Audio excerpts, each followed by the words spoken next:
Olá! Reflexão e Paz traz para você um dos personagens da próxima novela Reis na Record. Venha conferir de perto a história do profeta Elias. Não deixe de ativar o sininho, não deixe de curtir e compartilhando. O profeta Elias viveu no século 9 a.C., durante os reinados de Acabe e Acasias, no Reino do Norte. Lembrando que em sua época o povo de Israel havia se dividido em dois reinos. Judá era o reino do sul com capital em Jerusalém, e Israel era o reino do norte com capital em Samaria. A Bíblia não revela nada sobre a vida pessoal e familiar do profeta Elias. Sabemos apenas que ele era um tisbita que morava na terra de Gileade, a leste do rio Jordão. O nome Elias significa Jeová é Deus. O ministério do profeta Elias. Elias profetizou numa época muito difícil da história do povo de Israel do ponto de vista religioso. No tempo de Elias, o Reino do Norte havia alcançado sua melhor posição econômica desde que havia ocorrido a separação do reino após a morte de Salomão. O rei Onri procurou estabelecer boas relações com as nações vizinhas. Ele casou seu filho, Acabe, com Jezabel, filha de Etaal, rei dos Sidonicos. Esse casal introduziu em Israel a adoração ao deus Baal de Tiro e Sidom. Acabe se encarregou até de construir um templo para Baal em Samaria. Elias profetiza uma grande seca. Na ocasião, o profeta Elias anunciou que haveria uma grande seca. Devemos lembrar que Baal era o deus da vida e da fertilidade. Logo, tal seca representava um ataque direto à suposta capacidade desse ídolo de controlar as condições do tempo. Após essa profecia, Elias recebeu recomendações divinas para que se retirasse para o Oriente, escondendo-se junto ao ribeiro de Quirite. Nesse lugar, Elias foi sustentado milagrosamente. A água vinha do próprio ribeiro, e o pão e carne eram trazidos por corvos. A viúva de Sarepta. Após o ribeiro secar por conta da severa seca, Elias foi instruído a ir até Sarepta, que é de Sidom. Lá ele seria sustentado por uma viúva, 1 Reis 17h09.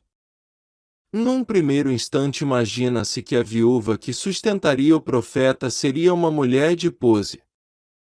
Entretanto, a sequência do texto bíblico nos revela a situação precária em que aquela mulher vivia. De forma milagrosa e providencial, Deus multiplicou a reserva de farinha e azeite da viúva até que a chuva voltasse a cair sobre a terra. A expressão, que tenho eu contigo, homem de Deus, demonstra que aquela mulher associou a visita do profeta Elias com a enfermidade do seu filho. Ele pensava que a presença do profeta como um homem de Deus havia atraído a atenção divina para o seu pecado. Aquele acontecimento serviria como uma grande prova da identidade de Elias como profeta do Senhor. Elias orou a Deus e o filho da viúva foi restaurado à vida novamente. Elias e os profetas de Baal no Monte Carmelo. Durante o período da seca profetizada por Elias, a fome castigou Samaria. Nesse período Jezabel mandou matar os profetas do Senhor. Porém, havia um homem chamado Obadias, oficial de Acabe, que conseguia esconder alguns profetas. Obadias também foi o responsável em intermediar um encontro entre Elias e Acabe. Acabe culpava Elias da miséria em Israel, mas o profeta deixou claro que ele e sua família é que eram os verdadeiros culpados. Eles tinham pecado contra o Senhor, especialmente por causa da idolatria. Então o profeta Elias convocou todo Israel a comparecer no Monte Carmelo. Naquele lugar confrontaria os profetas de Baal sustentados por Jezabel. Os 450 profetas de Baal e os 400 profetas de Azerá foram até o monte. Ali, 2 sacrifícios seriam apresentados, um pelos pagãos e outro pelo profeta do Senhor. Ninguém poderia queimar os sacrifícios, pois o fogo deveria surgir de forma sobrenatural.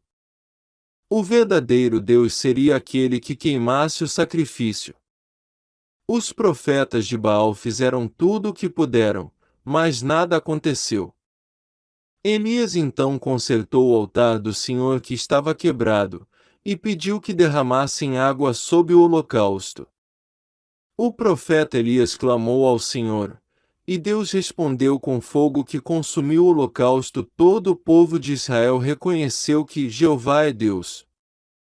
Naquele dia os profetas de Baal foram mortos e uma grande chuva caiu sobre Israel. Havia chegado ao fim o período de seca conforme Elias havia anunciado. Nesse episódio também encontramos mais uma demonstração do poder de Deus na vida do profeta Elias. Ele foi capaz de correr à frente da carruagem de Acabe por todo o caminho até Jezreel. Isto representava uma distância de 30 a 35 quilômetros do local onde estavam.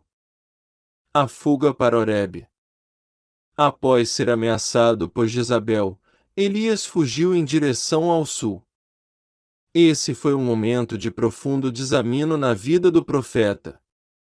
Inclusive, ele chegou a desejar a morte. Entretanto, ele foi divinamente alimentado com pão e água e instruído a seguir em direção a Horebe, o monte de Deus. A caminhada durou 40 dias e 40 noites, e o profeta foi sustentado apenas pela refeição que havia comido. O Monte Horebe foi o local onde o Deus da aliança de Moisés se fizera conhecido. Isto indica que a volta de um profeta leal a Deus àquele lugar era muito significativa. No Monte Horebe Deus deu nova visão e novas instruções ao profeta Elias. Ali ele recebeu 3 incumbências. A profecia contra Acasias.